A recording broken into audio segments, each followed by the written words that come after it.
Hi, you guys. Hola, mi amor. Oh, Was that a cross between Spanish and Italian? It might have been. There's a lot of mixed gray area that happens with Spanish and Italian. Buongiorno, mi amor. Ciao, bello. Grazie. Hey. This is all I know. I apologize. That's more than enough. Please stop. Wait, question. Is it just me, or does it feel like everybody's in Italy right now? I feel like all my friends, everybody's traveling to Italy at this very moment for the past I agree. month. I mean, I'm jealous. Don't get me wrong. It's an amazing place to go, but it just seems like everybody's there. I totally agree with you. And our youngest went with her boyfriend, spent like 9 days there. I had another group of friends that were there. I had one of our colleagues, Chantal, spent some time there. There was a lot of crossover and people just saying, well, yeah, I was just in Italy. There's that reference point has been very popular lately. And while I'm happy for them, I'm jealous of them. Mm-hmm. We also had another colleague, because I was on the air this weekend, and other colleague, Jason, came to tell me about, well, his was like in May, end of May, early June. Yep. So I heard all about his escapades in amore. Ooh. Yeah. I just want to get there for like every single reason you'd want to go to Italy is why I want to get there. Yeah. I also want to see if I can go to Lake Como and hang out with George Clooney. See if that. Ooh, yeah. Yeah. Have some He's wine. been free and easy with that information that he has a place on Lake Como. I feel I could find it. Yeah, probably not hard at all. He's asking for it, really. He And really by is. asking for it, it's a nice invitation. That's how we're hearing it, George. Yeah.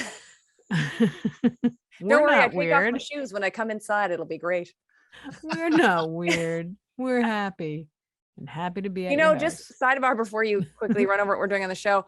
I want to say that I feel extremely bad for celebrities that have to deal with crazy stalker people because, we're making light of it. But I just saw a story last week where Taylor Swift had another wingnut trying to get into her, I think it was her New York apartment or New York, and they have to have security with them at all times because it's really not safe. And that's, and I know they're famous and I know they have a gajillion dollars, but sometimes I'm sure they just would like to go to the corner store and get a chocolate bar and they can't. And it's true. And I think that the quicker they realize that they can't just do that, the easier it probably is for them. Like, I think from our perspective, if we have people that call us that are really into what we're doing, which is great. And I think that what that means is that we're doing our job well. We're making the connections. And sometimes people's situations have those connections seem stronger to them. But ultimately, I think it's a good sign that we're making good connections. Mm-hmm. I think when things go a bit screwy, it gets a bit dangerous. Thankfully, Kelly and Adam, we still can go to the store and buy our own chocolate Our bars. own chocolate bar. Thank you. But it also mostly feels like it's women celebrities or women artists that, have to deal with this stuff. And I wonder about how many celebrities go through that and we just don't hear about it. Mm-hmm. We hear about it once in a while, but it has to happen a lot more often than what we hear about. I would say I would agree with you because I think that once the information gets out, it's misconstrued by the, let's say, perpetrator, for lack of a less technical term, and it might get like twisted in their mind as to it being the right thing that they're doing. So you don't want to give it any extra attention. And copycat stuff, right? Mm-hmm. Copycat stuff. Yeah. Crazy. Anyways, that's the end of my dark cloud. But I do want to say that, it's I work in pop radio, so I often hear about Taylor Swift or Ariana Grande, Selena Gomez, I think had problems. Janet Jackson's had problems before. Madonna, of course. Like they have to have full-time professional security teams. Britney Spears, it's not. Meanwhile, like her husband just crashed your own wedding. You know what I mean? Meanwhile, our colleague Chantal, who was just kind of all over the place in Europe, but ended up going to Glastonbury Festival.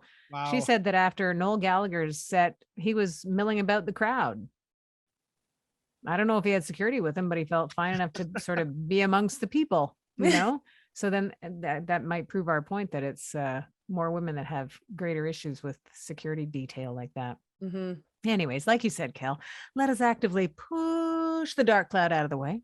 Back to the program. Back to the show, babies. You know what? You can't really have a reboot of a show without the title character. Or maybe you can. We'll talk about that. But there is good news for some new/old TV coming back. We're also going to talk about the power of music and how it brought back one of the voices from the 90s from his darkest edge.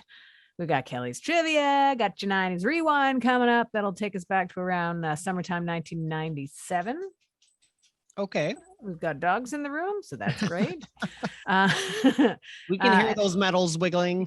Exactly. They're here. They think I'm loaded with treats. I've got nothing. The good thing about some news that we got, Wyclef Jean has done an interview making the announcement that the Fugees will perform again. I figure we should start there because it's all good news. However vague, however lacking in detail it is, we'll start there. Now, the quote that Wyclef was saying about how coming back would be great. I don't even remember the last time the Fugees performed live. I don't remember a lot, just the whole COVID thing. Who knows? I remember seeing them as part of Dave Chappelle's block party, and that was crazy good. But the quote from Wyclef Jean is, "All I can do is tell you that with the Fugees, I'm very excited and I look forward to it getting scheduled. I look forward. As a fan of the Fugees, I'm very excited. All I could do is just tell all the fans, do not lose hope, because y'all know we the hip hop Grateful Dead. We gonna get this thing cracking. Cracking. Either way, you get it cracking, it'll be crackling. That's for sure." And they're right. The hip hop Grateful Dead, they just keep on going, except that the Grateful Dead never had any issues. They just kept on, they actually kept on touring. There was zero issue, like show after show after show. No two shows the same with the Grateful Dead. They just kept on going. So that's good news, right? Mm-hmm. Yeah. He's putting it out there. He's happy to share some slightly vague news, not to lose hope. Didn't they perform together? Was it just before Christmas? Remember, they were supposed to do a bunch of shows and then they got canceled, but I think they did do the New York one, right? Like, good. Okay. I'm pretty sure they did. See, that's a recent memory. Blanco in my mind. I'm pretty sure they did that one date, and then they were supposed to go. Remember, they were supposed to go to Africa and a few other countries for one-off dates. Yeah, I have a few information here. In September 2021, they announced a reunion tour to celebrate 25 years of their album, The Score. Oh, great album. But on October 29th, they announced the tour was postponed until early 2022. And clearly, that still didn't happen. We are well past the halfway mark of 2022. Yeah. Well, here's the extra good news about this, is that if this is an eventuality, that if Lauryn Hill knows now that this could be happening, she can start to plan her schedule and maybe make it on time. You know what I realized her issue is that she's clearly not doing and should do, and then all of this can be alleviated? Have an agenda, a calendar. Well, in our iPhones, you can set alarms and reminders. So say on July 7th, she has a concert at 9 p.m. Dingly dingly, like put a few of these alarms and you are good to go. You should make that like a sound, a tone that people can buy. Dingly dingly. You're welcome. Dingly dingly, you got a show, girl. Yeah. Mute. Yeah. That's the problem. She's got a mute thumb thing happening. So we'll get some more info and we'll keep you posted as to when the good news will keep on coming from the Fugees camp. Until then, we've got Kelly's Trivia. 90s now trivia. Bing bong. Bing bong. Oh. Chandler Bing Bong. Actually, my better half is currently on a Friends binge. Ooh, it's been about nice. the last 3 weeks, and I caught into her around season 3, and now she's made it into season 5. Wow. And I've been watching a few episodes here and there, and it's interesting because I was a religious Friends watcher during the original run. Really haven't watched it since, obviously. And it's funny because some of the parts I'm like, I don't remember that. And then others you're so full in, you know? Yeah. And it's interesting to see just how whiny Ross is. You don't realize how whiny of a character he was until you rewatch. The best part about his character is when it had to have been like season 6, 5 or 6 or so, where he took a turn and he got like sassy. You know, he still had the whiny quality to him, but it's like he just totally came into himself as a character. So that was super fun. He's the Ross man. Yes. He and Jennifer Aniston are seemingly like they all look great, but those two particularly look like they have not aged at all. Zero. It's true because Matt LeBlanc is like a silver fox. Mm-hmm. And then and then I mean, like they all look amazing, but Jennifer Aniston and Schwimmer look like Courtney Cox too. Yeah, she's great. She's great. Yeah, she might be. Is she I don't want to say 57? too thin. You know what I mean? It's weird to say too thin. Nobody's too anything. If you're happy, you're happy. But she is quite thin. But she's she posts stuff on Instagram like sped up meal prep and like really Courtney good Cox, stuff. right? Yeah. She's And, 58. How did that happen? Yeah, and Jennifer Aniston is 53. And you know what's Very also wild. crazy is a few days ago, Tom Cruise turned 60. Mm-hmm. Yeah. Yep. I was incredulous. I know he's in his 50s, but I'm like, he's 53. I saw him he's at not. he was at Silverstone last weekend, the Formula One Grand Prix, and he was in the paddock area, and he still looked great, but not as great as on a red carpet. Oh, really? Eh? Yeah. But hey, he still Guess looks. they spiff him up for the red I carpet. feel like he But gets the extra work done just before a big event. he still looks, but he's physically like a beast. You know, he looks in great shape, and I'm sure he keeps himself. Well, he does so many of those stunts himself, right? So He has a shirt on during the F1 weekend, so I can't comment to can't that. see his six pack. All right, so here is question number 1 for trivia. So hold on, I wanted to make sure I got the right one. Please do. Here we are. Which 90s toy was banned from the offices of the National Security Agency in the United States? Good question. Sharon, you look pained. I almost said the fidget spinner. I was thinking the same later. thing, but that's a 2010 toy, isn't it? Yeah. The 10s. Even later than that. It's like just 3 years ago. So no guesses on that one? Slimy or like gluey? Wait a second. 90s toy banned from the NSA, National Security Agency. Huh. Pistols, I don't know. Like water pistols? I don't know. That would be a good guess though, Adam. I don't even know. What could be You so ready for this? 'Cause bad? I'm gonna see some raised eyebrows. Uh-oh. The Furby. Why? Well, sadly, Adam, they don't tell me why. They just give me the answer. The Furby had like a little thing in it though. Didn't it talk like a weird little did it have a maybe language? Did it have movement to it? maybe there was code in there that they didn't want getting out to the Russians. Oh, Exactly. that's exactly what it was. It was banned because of concerns that they might be used to record and repeat classified information. Oh, right. That makes sense. That does make the sense. Huh. The more you know. You would ask yourself, would a national security agent really be headed for a Furby as an office toy? Well, I think that would be the big tip off. What's Yeah. he doing with a Furby? He's recording Why our is calls. Bill bringing that thing in here to the office? Bill seems so normal till the Furby incident. Why does he keep shaking this thing upside down? All right, so this is a sporting question, so I feel confident for the both of you. And again, as we've discussed, these cards are a little bit bananas. So here's how the question actually reads. And funny enough, it's normally the answer that's ridiculous, but the question is now ridiculous. Oh, good. Here we go. Like, who beat Steffi Graf to win the 1999 women's singles at Wimbledon? Adam.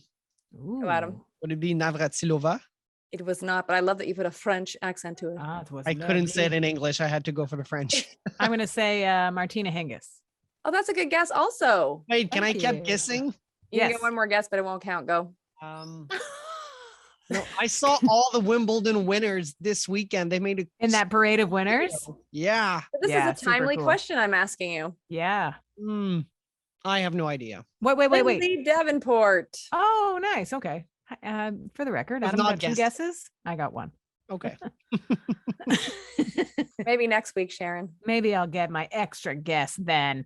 You're Lindsay welcome. Davenport, that's cool. I haven't heard her name in a while. Since then, maybe. Probably since then. I think she retired, not early, but early. I don't know if it was. I think you're right. Or something. Yep, I think you're right. Mm-hmm. Cool. Yeah, it's that parade was interesting to watch. It's nice to see, nice to see the players in regular clothing. They all clean up pretty good. But it's neat. It's Wimbledon is one of those tournaments that you don't even have to love tennis, but there's such an excitement around it that you end up, after watching a few matches, you're like, I think I can play this game. That's the only time she won it. She did the final in 2000 and 2005, but 1999 is the only time she actually won the tournament. Imagine that though. Imagine all the work that you have to put in to get to the final. Yeah. Like you can't even presume it's going to happen. Then you have someone like Serena Williams, who is just like incredible. Mm-hmm. She's not making it to the finals this year. I mean, she did take a year off. She has been injured. The fact that she made a return at her age is incredible, but there's a lot of work that goes into even just making the tournament at all.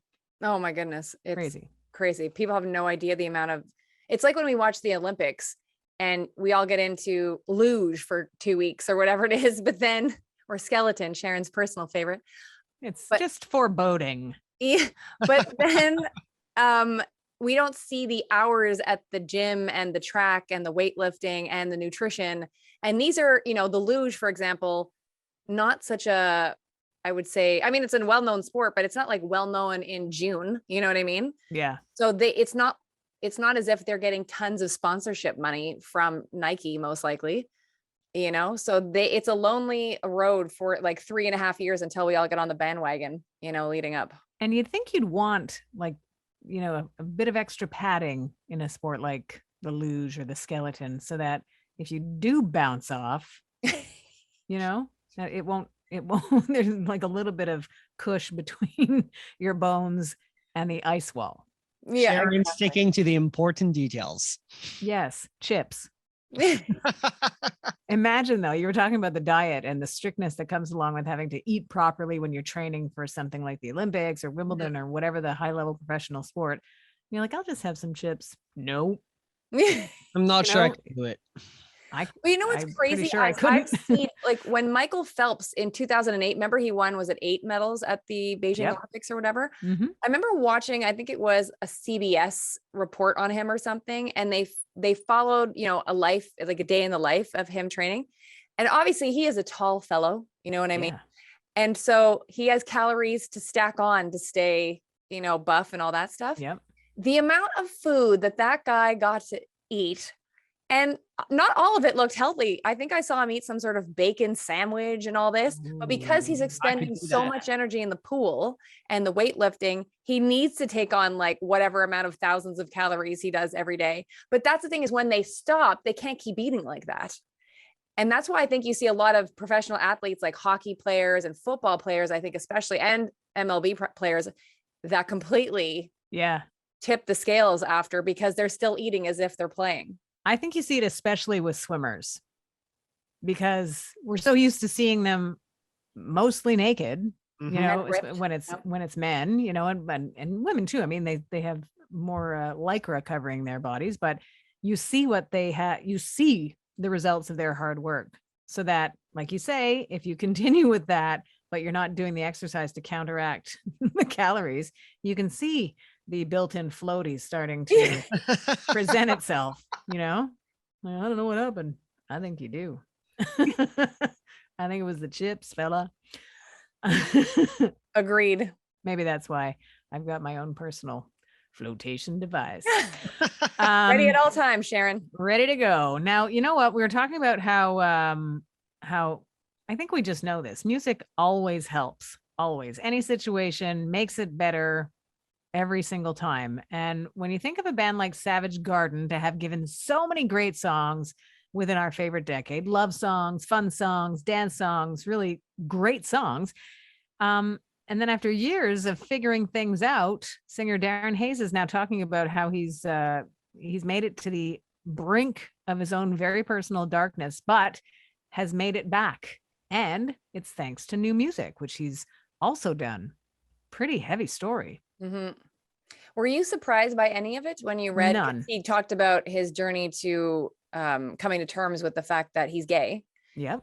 And that I think speaks for a lot of the mental health issues he went through because he didn't share it or felt he couldn't share it. I think it stems a lot too from his parents. It felt like he couldn't come out and be his authentic self, I think, for years. It's a very common story, no matter what your lot in life is, whether you're a giant superstar or, someone just about to graduate high school or university or in a job. You're in a path on your life where you realize, I think I might be on the wrong path. And I think I know what my truth is, but I don't know that, my people will be supportive. And in that, you start closing doors and closing yourself in, and you start concluding things about people based on what you know of them.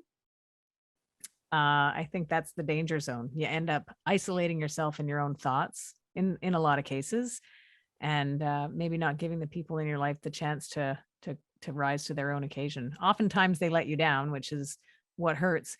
But when you're alone, in the case of Darren Hayes, the brink was depression and overwhelming thoughts of suicide, which didn't happen. But this was at the height of their fame, when Savage Garden was ruling our favorite decade, at least the charts, like they were doing great.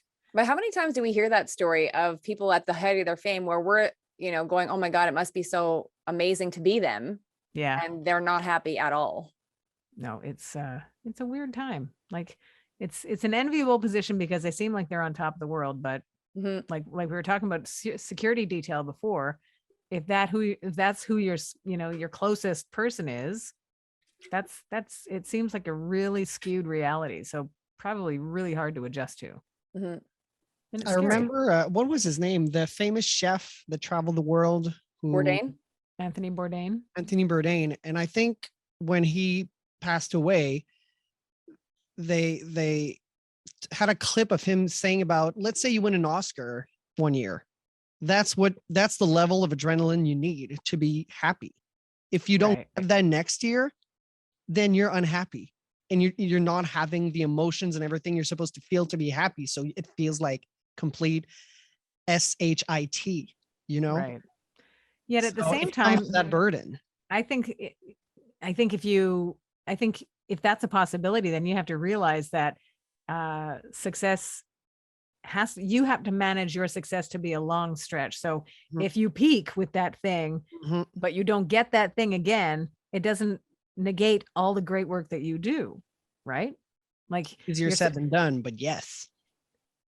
But that's the work, I guess. And maybe there should be a class on that instead of, there's all kinds of classes on how you should act in front of the camera, on what you should say and what you shouldn't say. We've heard professional athletes talk about like ridiculous things, like even during a game or after a game about, what do you think you could have done better? Oh, I think if we put more pucks in the net, we would have won.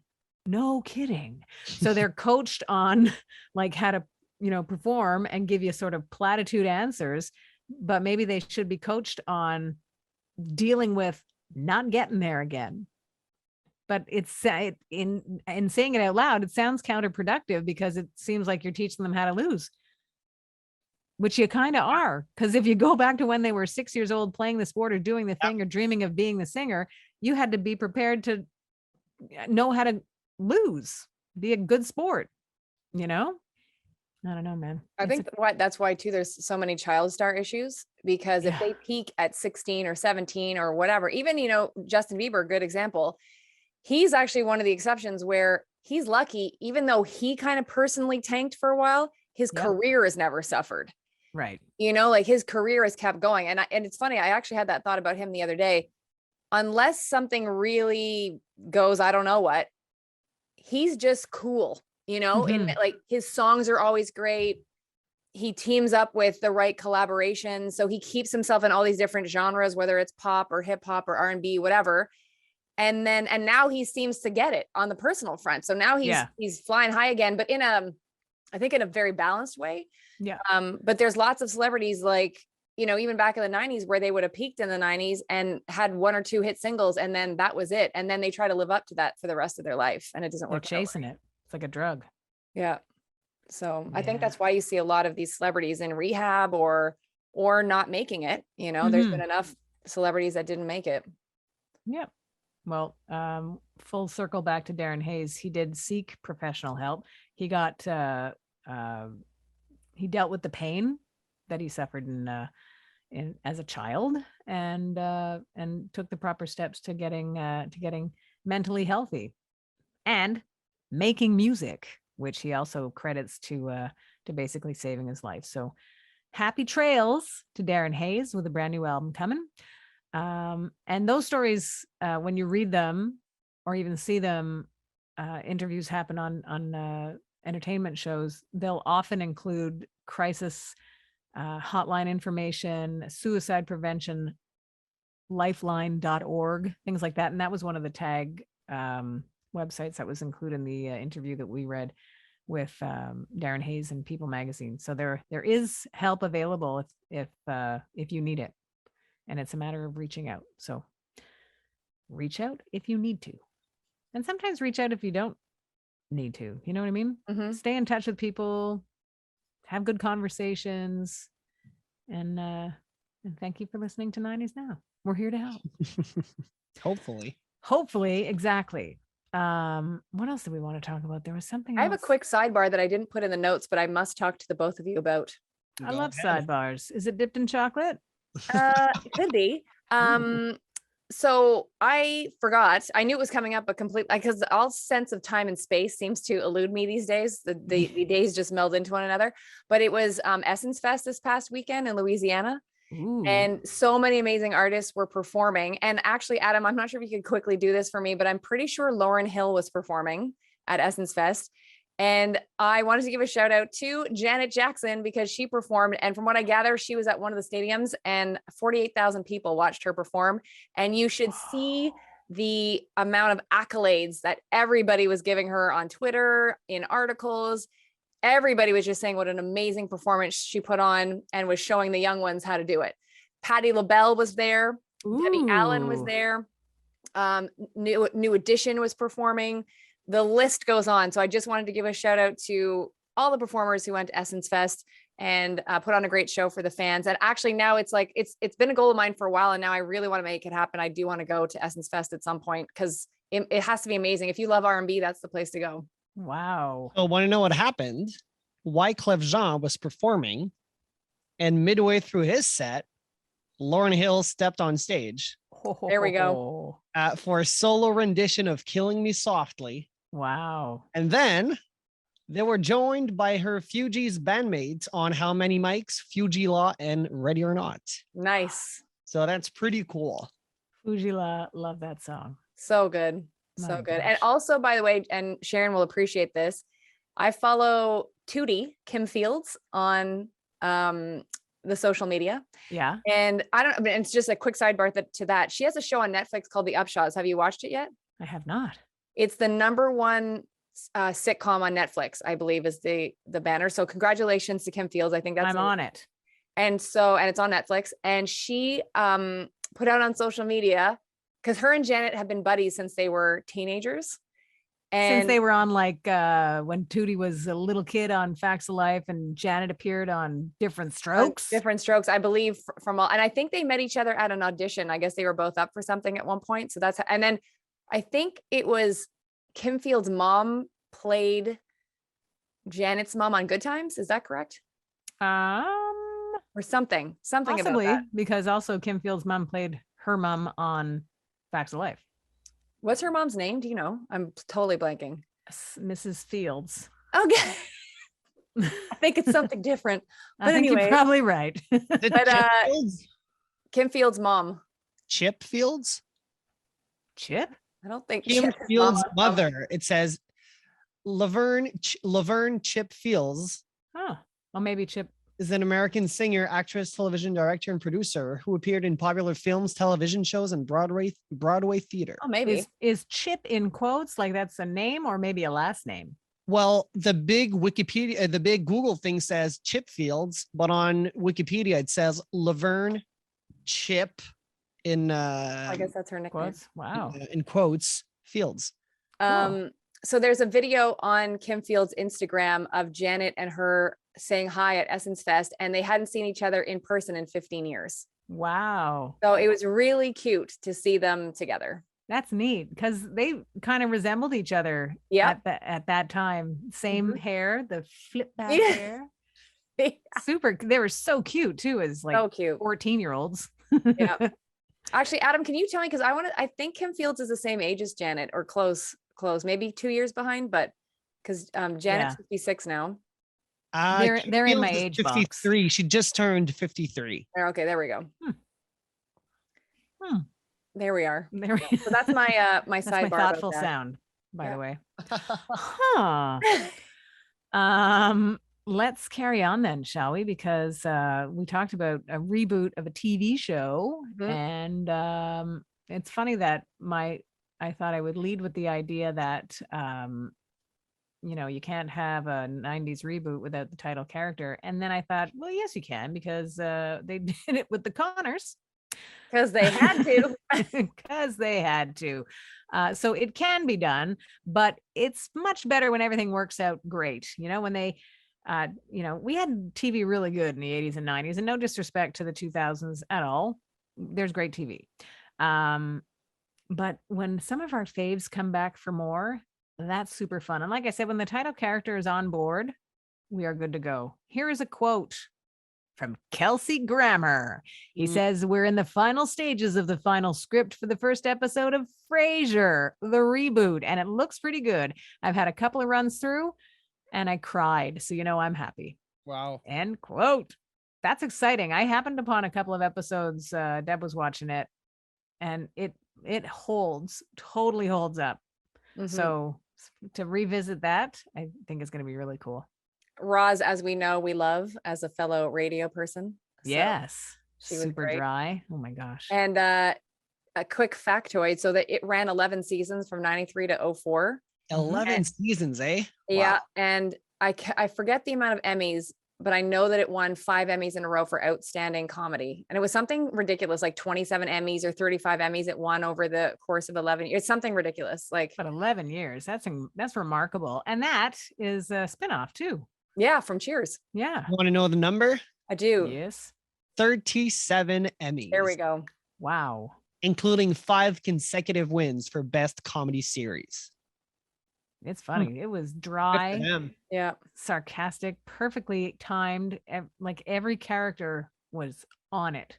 The only one, I guess, who, if memory serves, is the dad did pass away in real life. Yes. So he will not obviously make a return, but I think everyone else will. So that's cool. It's going to be epic. We've been watching, well, we haven't watched it in a couple of weeks, but we were watching Julia on, I think it's on Netflix, Julia Child's story, which is remarkable how the actress gets into the character, and you don't even see anything but Julia Child, which is amazing. And why am I blanking on his name? But Niles. Oh, the actor that plays Niles on Frasier plays her husband. I'm also blanking. My gosh, what, like, I'm gonna be mad at myself too that I'm not remembering his name. I'll be mad, but isn't he a Broadway actor too? I'm not gonna beat myself up over it. He has a lot of credits to his resume. Oh yeah, I should know his name in this moment, and that's what you get. Is it David Hyde Pierce? Yes, it is. There we go. Hey now, nice one, 3-namer. So that was a sidebar too, that David Hyde Pierce has been busy, and he's very good in Julia also. So you know what? After the good news that we'll get to hear the voice of Darren Hayes on his new album, we're going to go back to around this time in 1997 with your 90s rewind. When Savage Garden were enjoying yet another chart hit with I Want You. In the meantime, Paula Cole, I just let it sit there for a sec. Paula Cole was wondering, where have all the cowboys gone? Where? They go. Where are they? They were here? Where are they? And she had a cool sound to her too, eh? Just kind of quirky, but just quirky enough. Mhm. And how about Robin? Kelly, I know you're a fan of Robin. She was asking musical questions too, with like, do you know what it takes? Laying the groundwork for a career that continues to this day. Mhm. The Backstreet Boys, around this time in 1997, had some pleading tones going on with "Quit Playing Games with My Heart." So sing-alongable. Every one of their songs is sing-alongable. And then you Yeah. find yourself singing along and you're like, what am I singing? Isn't that a Did I thank just you say to that Max word? Martin? Because Yeah. he produced a lot of their Yeah. stuff. He And gets it. credit, speaking of getting it, credit to Canadians, their first taste of success happened in Canada before anywhere else. Mhm. We get it. That's why. And Mark Morrison, huge hit in 1997, summertime 1997. Great signature song from the 90s too, with Return of the Mac. That's one of those songs, as soon as it starts, you're like, yes, you're right back there and you're feeling good. So it would groovy. actually, yeah, totally. It would end up being his signature hit too. So not just one to mark the 90s, but kind of one to mark his career. Mhm. And that is your 90s rewind. Was that 97, Sharon? Yeah. Well, then I just need to tack on something and it fits perfectly. Please This do. year is the 25th anniversary of Ultra Nate's Free. I And- love that song. Yeah, and you're going to love it more because she has just teamed up with Icona Pop, the peeps Ooh. behind I Love It, and they have done a revamped 2022 version and it's called You're Free. And it Ooh. sounds absolutely stunning. I just talked about it today on my music segment. And if you are a fan of Ultra Nate and Icona Pop, now you're going to hear them together. Oh my And gosh. Ultra said that she often gets approached by people who want to take that song and do something. And it's because she's a writer on it. She obviously has a big say in all that stuff. And she often, turns down these opportunities. Yeah. She said what Icona Pop presented to her, she was very excited for. And she was right because it sounds amazing. Oh, cool. I'm going to look at that too. So Adam, you will love this song. So check it out. You're Free. I'm going to get that song and I got to start watching Kim Field's sitcom Upshaws. on Netflix. What's it called? Homework. The Upshaws. Upshaws. Yeah. I'm down with the Upshaws. And last thing, I know we talked about it. It was the BET Awards like 2 weeks ago now, or close to Yep. weeks, close to 2 weeks. I rewatched the Lizzo one, which we did talk about. Oh man. Amazing. And then I don't know if you saw Chloe Bailey. She is kind of, people refer to her as like Beyonce's protege, Oh, if you wow. will. Her performance was great, except it's the song that she has. She has a new single out, an R&B song called Surprise. So definitely check it out. And she started out one of her first major things was she made it on the Ellen show with her sister Hallie. And they sang. So if you want to Google Chloe and Hallie Ellen show, it's 10 years ago. So in 2012, you see a 13-year-old and an 11-year-old with amazing pipes. And they went on to have they're actually a group, the two of them, Chloe and Hallie. And now they've separated off. Chloe's doing some single things, but they will return as Chloe and Hallie. But her voice, Chloe, the two of them are absolutely stunning. But you should watch this performance on BET because it's amazing. And the song Surprise, if you love classic R&B with a 2022 vibe, that's the song. I am in. Mhm. Yeah. Awesome. That's your new music on 90s Now for This is that's the now part of 90s Now. Yep. Full service. Right on, you guys. Thank you very much for another fun chat. Thank you. Thank you, Sharon. And thanks to everybody for finding us wherever it is that you do that. We appreciate it. For watching us on YouTube, we like that too. Thank you for comments, for feedback. Of course, we prefer the good feedback, so emphasize there primarily. And thank you for listening to 90s Now. Still happening.